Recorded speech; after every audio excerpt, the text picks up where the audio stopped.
Hello बच्चों, नमस्कार।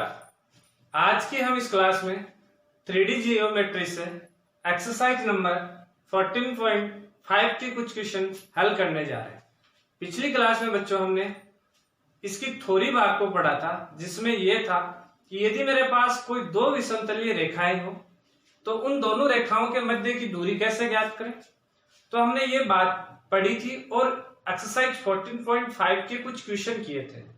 आज हम इसके दो क्वेश्चन और करने जा रहे हैं। वो क्वेश्चन है, पहला जो क्वेश्चन है वह है क्वेश्चन नंबर 4 और अगला जो क्वेश्चन है वह है क्वेश्चन नंबर 5।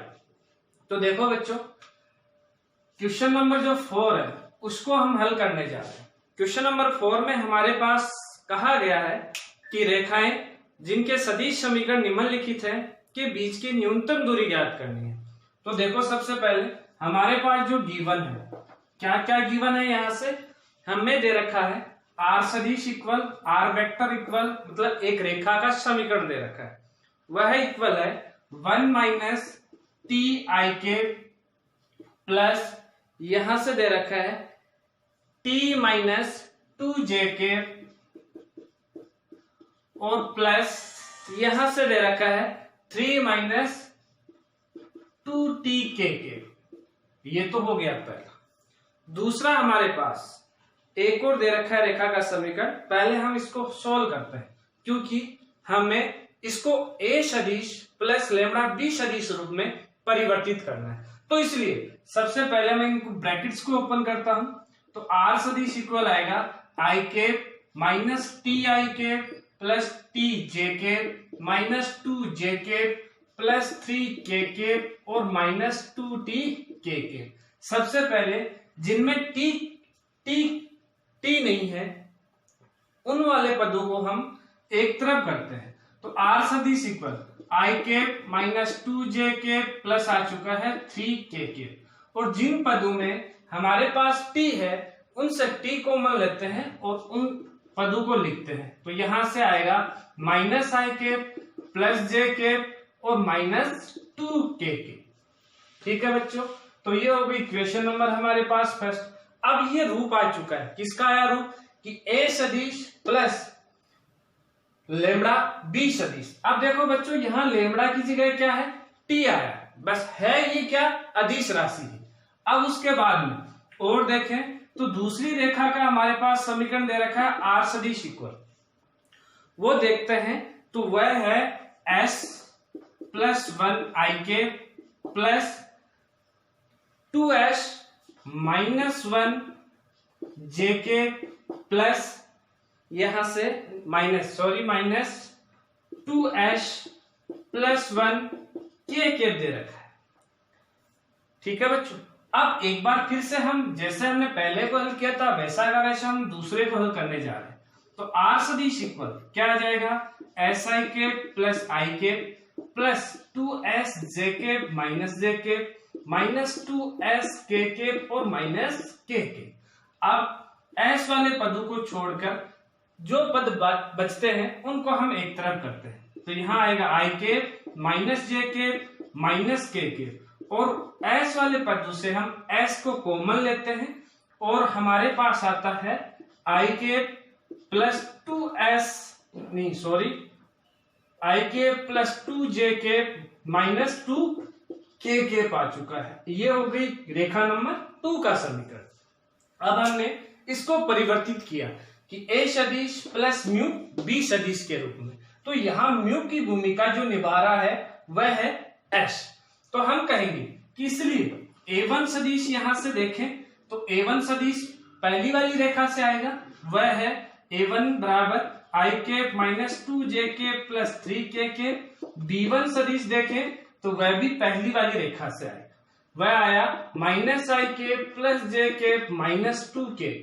यदि मैं यहां से A2 सदिश देखूं तो A2 सदिश हमारे पास आता है दूसरी वाली रेखा से, आई के माइनस जे के माइनस के और यहां से B2 सदिश देखें तो B2 सदिश भी आएगा दूसरी रेखा से। यहां से आया आई के प्लस 2 जे के माइनस 2 के।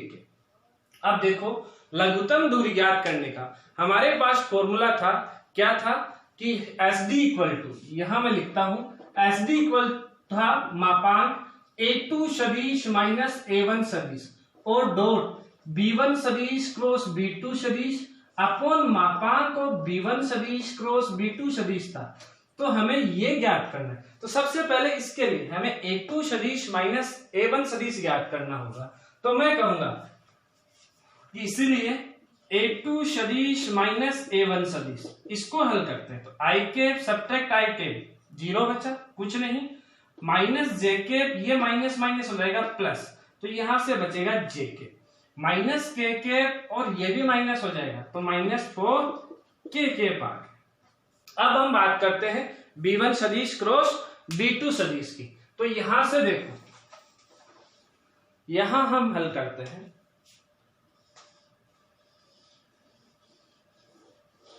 यहां हम कहेंगे कि B1 सदिश क्रॉस B2 सदिश, वही डिटरमिनेंट वाला तरीका अप्लाई करते हैं। आई कैप, जे कैप, के कैप यहां आया, यहां से हम डाटा पुट करते हैं। तो B1 सदिश से यहां आई कैप जे कैप के साथ जो गुणांक है सबसे पहले वो लिखते हैं, -1 1 -2, उसके बाद में B2 जो वेक्टर है उसके जो हमारे पास डाटा है या हम कहें अदिश घटक है उनको पुट करते हैं। तो यहां से आएगा 1 2 और -2। अब इसको सोल्व करते हैं तो B1 सदिश क्रॉस B2 सदिश ये आ चुका है हमारे पास यहां से। अब मैं डायरेक्ट हल कर रहा हूं, यहां से देखें तो -2 -4 ये हो जाएगा +4, तो यहां से आएगा प्लस का 2i के, फिर माइनस जे कैप के लिए देखें तो 2 और +2 और +2 ये हो गया 4, तो यहां से आ चुका है 4 जे कैप। के कैप के लिए देखें तो -2 -1 ये आ चुका है -3 के कैप आ चुका है।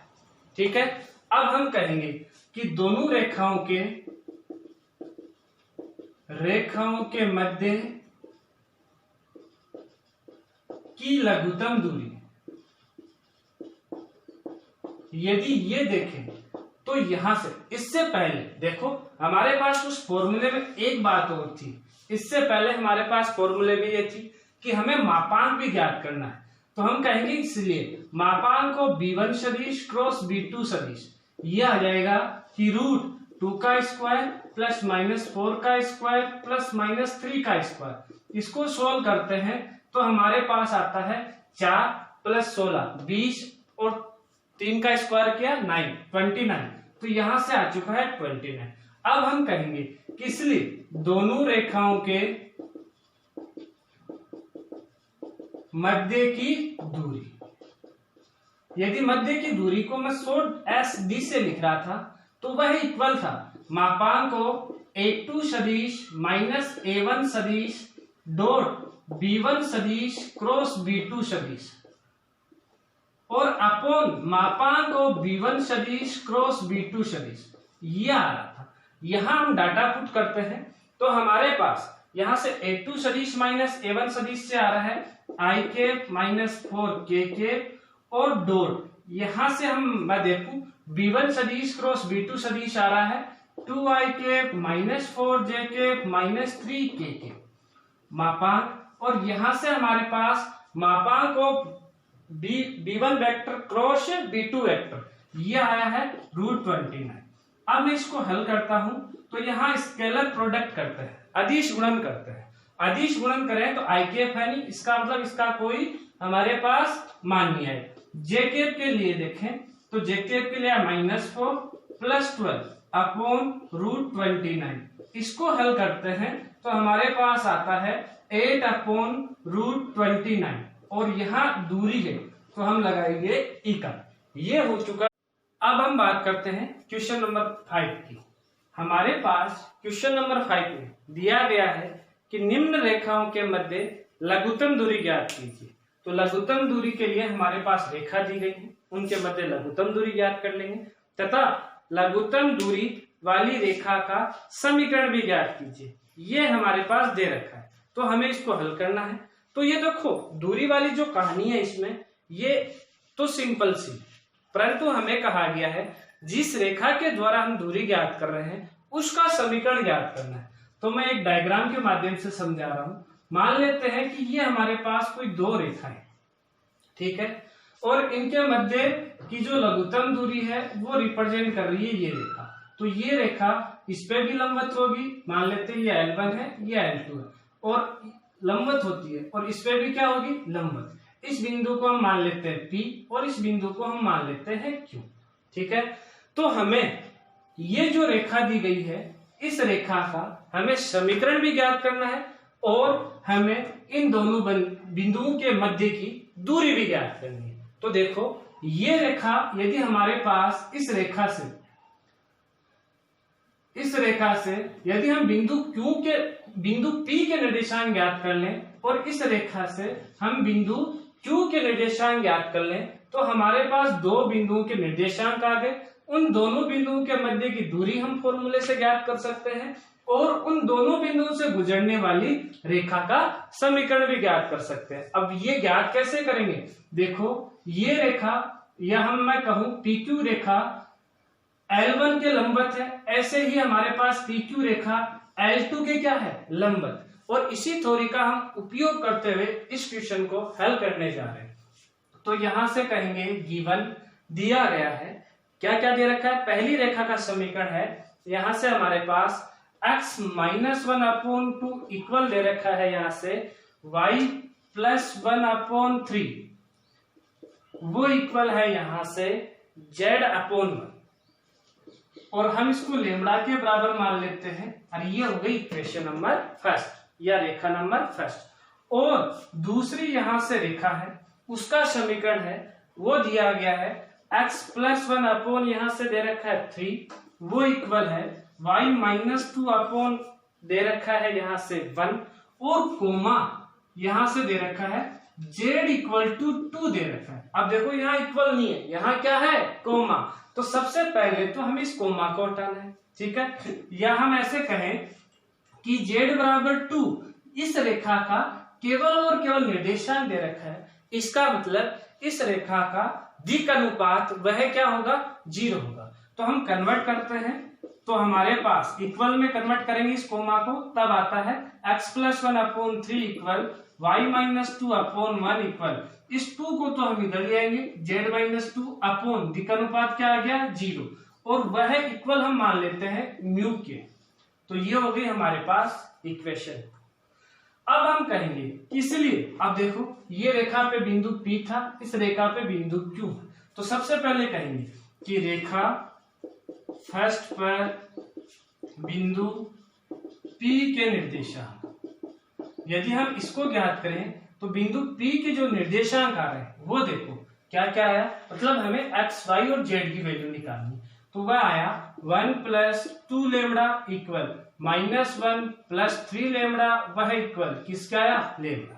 दूसरा, हम रेखा जो सेकंड है उस पर बिंदु है Q के निर्देशांक ज्ञात करते हैं, तो वह निर्देशांक हमारे पास आएगा, क्या आएगा, यहाँ से x, y, z की वैल्यू ज्ञात करनी है, तो वह आता है -1 + 3 म्यू, फिर उसके बाद में आता है 2 + म्यू, और उसके बाद में आता है केवल और केवल 2। अब इन दोनों बिंदुओं के हमारे पास इस रेखा पे स्थित कोई दो बिंदु है, PQ रेखा पे कोई दो बिंदु है P और Q, इनके निर्देशांक आ गए।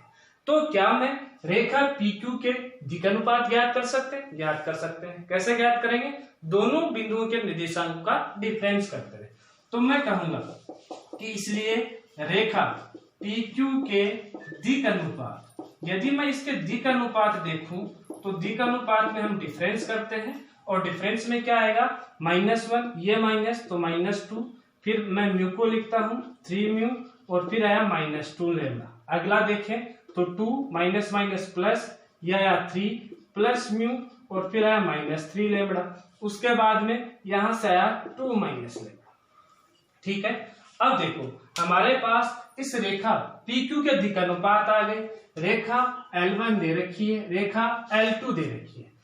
अब हमने एक पिछली क्लास में ये पढ़ा था, पिछली क्लासों में ये पढ़ा था कि यदि मेरे पास कोई दो रेखाएं, ठीक है, तो वो दोनों रेखाएं यदि परस्पर लंबवत है तो उनके दिक् अनुपातों का जो गुणनफल का जो योग है वह किसके बराबर होता है, 0 के।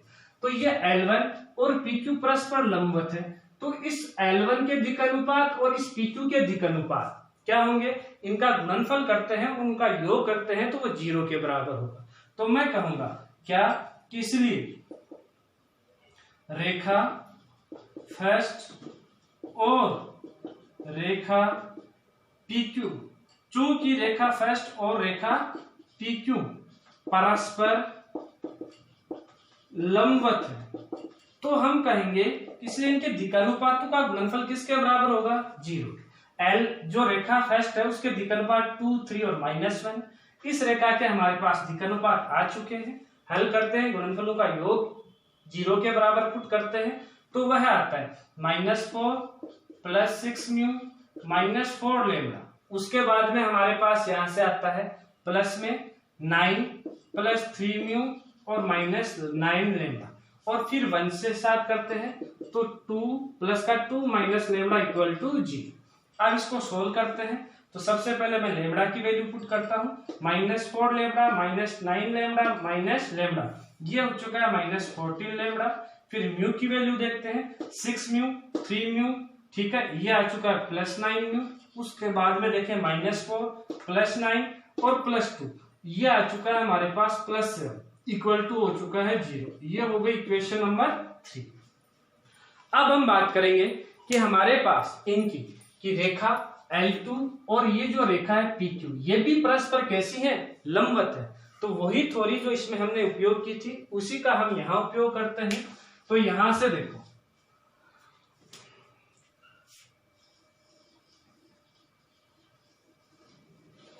मैं कहूंगा कि चूंकि रेखा 2 और रेखा PQ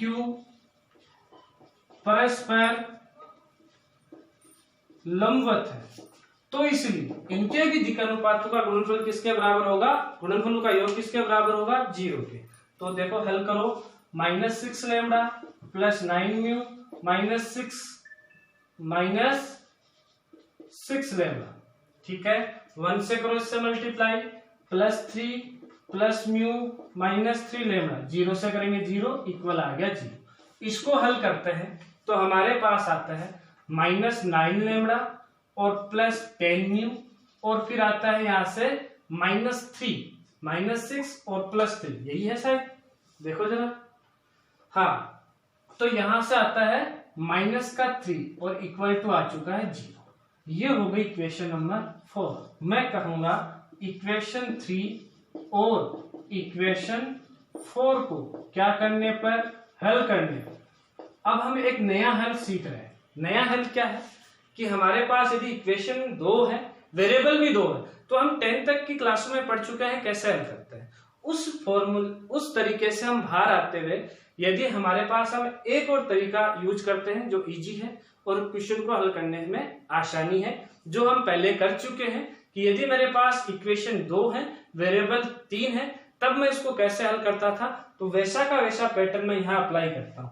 तो यहाँ वेरिएबल क्या है, 2, एक है कांस्टेंट, तो वेरिएबल लेम्डा है, एक म्यू है, एक कांस्टेंट है, उसकी जगह 1 लिखता हूँ, अपॉन ये इक्वल करते हैं, ठीक है। अब लेम्डा वाले वैल्यू छोड़ दो, हमारे पास म्यू और स्थिरांक की वैल्यू रख दो। म्यू की सबसे पहले म्यू के यहां से वैल्यू देखें तो 9 म्यू के साथ जो गुणांक है, और यहां से देखें तो 10, फिर उसके बाद में यहां से स्थिरांक देखें तो 7, और यहां से देखें तो हमारे पास आ रहा है 3, ठीक है बच्चों।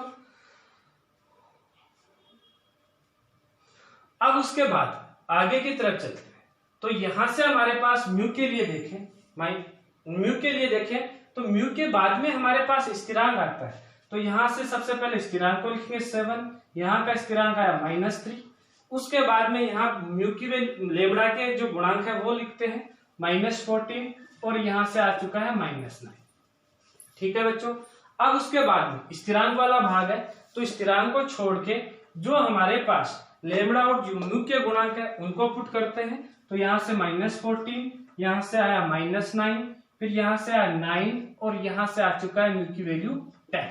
अब हम इसको हल करते हैं, तो लेम्डा को यहां से वही क्रॉस प्रोडक्ट करना है, यहां से 27 - 70, देखो यहां से, अच्छा यहां देखो वैल्यू -3 है, ठीक है। तो -27 -70 इक्वल म्यू अपॉन यहां से आया -63 और माइनस आ चुका है 48 और इक्वल आया 1 अपॉन -140 और प्लस आ चुका है 21।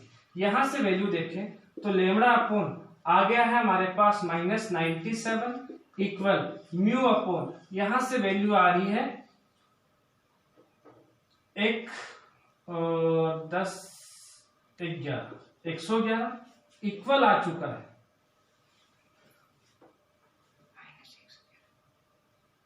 माइनस का 111 963 और 28 42 सॉरी यहाँ 42 है, ठीक है। यहां से देखें तो हमारे पास वैल्यू आ चुकी है -105, वो इक्वल है 1 अपॉन -59, ठीक है बच्चों। अब यहां से वैल्यू देखें तो लेमड़ा का जो मान है इसको यदि मैं इधर कांस्टेंट की तरफ शिफ्ट करता हूं तो लेमड़ा का मान आया 97 अपॉन 59 और म्यू का जो मान आया वह आया 105 अपॉन 59।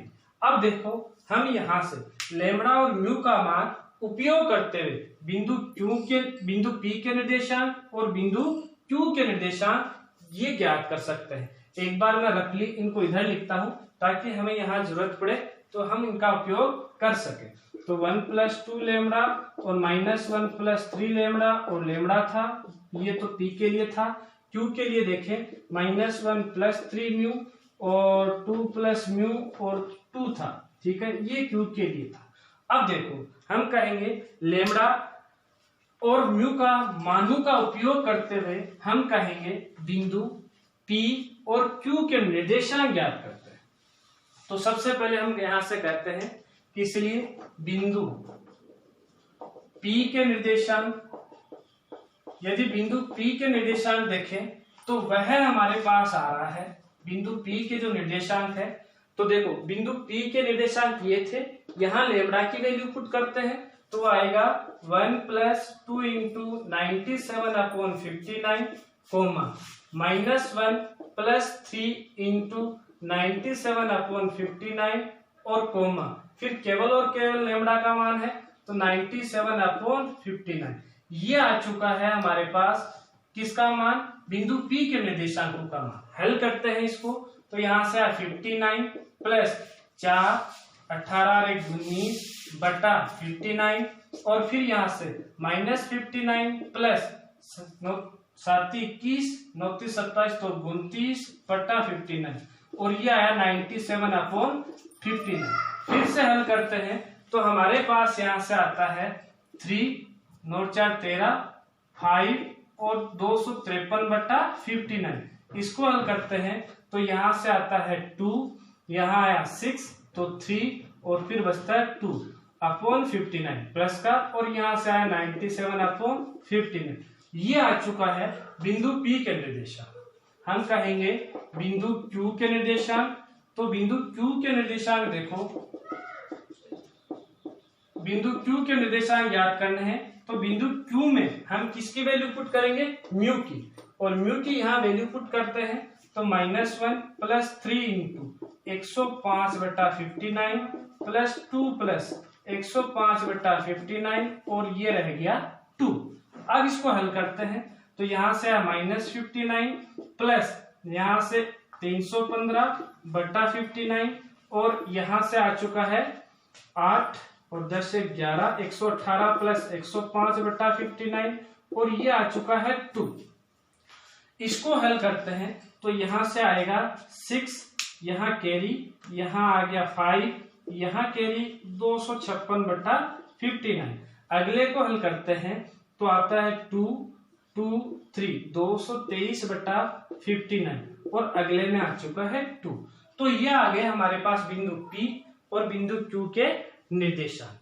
अब हम बात करते हैं हमारे पास, यदि मैं उस डायग्राम को पुनः आपके सामने लेके आऊं तो देखो डायग्राम था हमारे पास इस प्रकार से कि दो रेखाएं थी, ये था बिंदु P, ये था बिंदु Q, ये रेखा L1, ये रेखा L2 और ये लंबवत थे। अब देखो हमारे पास बिंदु P और Q के निर्देशांक आ चुके हैं, तो सबसे पहली खानी हम इस रेखा का समीकरण ज्ञात कर सकते हैं। ठीक है, कैसे? वही हमारे पास फॉर्मूला बनता है x minus x1 upon x2 minus x1 equal to y minus y1 upon y2 minus y1 equal to z minus z1 upon z2 minus z1। कौन सी रेखा का? PQ रेखा का। ठीक है, और इन दोनों बिंदुओं के मध्य दूरी भी हम ज्ञात कर सकते हैं। किससे? दो बिंदुओं के बीच की दूरी से। तो हम कहेंगे सबसे पहले दोनों रेखाओं के मध्य की दूरी, यदि दूरी ज्ञात करें तो SD बराबर दूरी, दो बिंदुओं के मध्य की दूरी कैसे ज्ञात करते हैं कि रूट x2 माइनस x1 का whole square plus y2 minus y1 का होल स्क्वायर और प्लस z2 माइनस z1 का होल स्क्वायर। हल करते हैं यहां से, तो x2 बराबर यहां से है हमारे पास 256/59 माइनस x1 है यहां से 253/59 का होल स्क्वायर और प्लस y2 है यहां से 223/59 माइनस 232/59 का होल स्क्वायर और प्लस यहां से रूट में ही आ रहा है, ध्यान रखना कि 2 माइनस 97/59 का होल स्क्वायर। हल करते हैं तो SD बराबर लघुत्तम जो दूरी है वो आती है, यहां से बचा 3/59 का स्क्वायर प्लस यहां से हमारे पास आता है 9, ठीक है, माइनस 9/59 का होल स्क्वायर और इसको हम हल करते हैं तो यहां से आएगा 59 एलसीएम लिया, यह आया 18 माइनस 97 का स्क्वायर। यहां से देखें तो SD बराबर रूट इसका स्क्वायर करता हूं 9/49 59 का स्क्वायर प्लस 81/59 का स्क्वायर प्लस यहां से बचता है 18 और 3 हो गए 21। ठीक है, 21 का स्क्वायर करते हैं 441/59 का स्क्वायर। 59 को मैं बाहर ले लेता हूं, ठीक है, तो 1/59 इनको ऐड करते हैं तो ये आता है 90 प्लस हमारे पास 441 मतलब 441 को ऐड करना है रूट के अंदर, तो ये आता है हमारे पास 1 3 और 531। ये हम कह सकते हैं आ चुका है इकाई। तो ये तो आ गई लघुत्तम दूरी। अब हम बात करते हैं उन दोनों रेखाओं का या इस रेखा का समीकरण। तो हम कहेंगे कि रेखा PQ का समीकरण कैसे ज्ञात करते हैं? रेखा PQ का समीकरण x minus x1 upon x2 minus x1 equal y minus y1 upon y2 minus y1 equal z minus z1 upon z2 minus z। तो यहां हम डाटा पुट करते हैं और इन निर्देशांकों का उपयोग करते हैं। ठीक है, तो मैं एक बार इसको मिटा रहा हूं, ध्यान रखिएगा। तो देखो रेखा का यदि समीकरण देखें तो वह रेखा का समीकरण आता है हमारे पास x माइनस x1 हम मान लेते हैं PQ P वाले बिंदु को, तो 235/59 अपॉन x2 मान लेते हैं Q के निर्देशांकों को 2/59 माइनस 253/59। ठीक है, इक्वल ये बराबर होगा किसके? y माइनस y1 में देखें तो 232/59 अपॉन इक्वल में 223/59 minus 23/59 equal z minus z1 यहां से देखें तो z1 क्या आ रहा है 97/59 अपॉन 2 माइनस 97/59। हल करते हैं तो यहां से आ जाएगा, देखो एलसीएम लेते हैं तो 59 माइनस 253, 59 से 59 ऊपर वाला नीचे वाला कैंसिल। ठीक है, 59x माइनस 253 अपॉन आ चुका है, इसको इससे सब्ट्रैक्ट करते हैं तो 3 इक्वल आया यहां से 59y माइनस 232 अपॉन में माइनस का आ चुका है 9 इक्वल आएगा 59z माइनस 97 अपॉन में देखें तो यहां से हमारे पास आता है यहां से हमारे पास आएगा 21। कितना आया? 21 आ चुका है। तो ये हो गया हमारे पास उस रेखा का समीकरण। तो ये तो थी रेखा की बात और ये थी हमारे पास उस दोनों उस रेखा की लंबाई या उन दोनों रेखाओं के मध्य की दूरी। इसी के साथ ये क्वेश्चन खत्म हो चुका है। यदि बच्चों आपको मेरी क्लास अच्छे से समझ में आ रही है तो आप मेरे YouTube channel Rakesh Sharma maths अड्डा को सब्सक्राइब कीजिए। आपको हमेशा यदि कोई प्रॉब्लम आती है तो आप मेरे कमेंट बॉक्स में जाके कमेंट कर सकते हो। मैं आपके हर क्वेश्चन का सॉल्यूशन बताऊंगा। धन्यवाद।